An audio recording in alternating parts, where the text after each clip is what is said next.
میں کبھی کبھی یہ بات سوچ کر حیران ہوتا ہوں کہ اس امت نے جتنے تحقیقات اور تدقیقات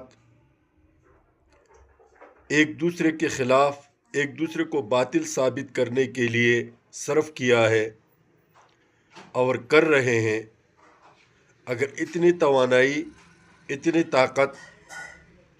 اتنی کوشش وہ لوگوں کو صحیح عقائد، قرآن اور حدیث سمجھانے میں صرف کرتی، تو یقیناً آج امت جس دنیا میں بس رہی ہے اس کا کم از کم ڈبل اس امت کے پاس ہوتا اور تعداد بھی دگنی ہوتی۔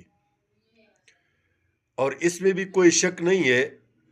کہ امت کا ایک بہت بڑا طبقہ حق گوئی، حق پرستی، حق شناسی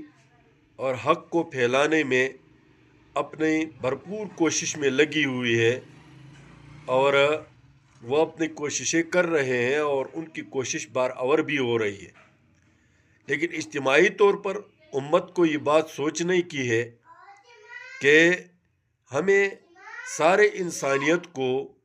کامیابی کے راستے پر، چاہے وہ دینی اعتبار سے ہو،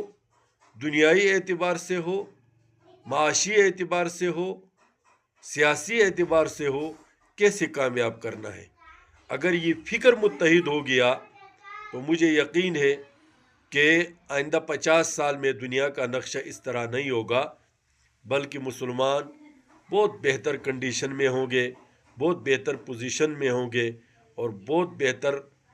طریقے پر زندگی جی رہے ہوں گے۔ اللہ ہم سب کا حامی و ناصر ہو۔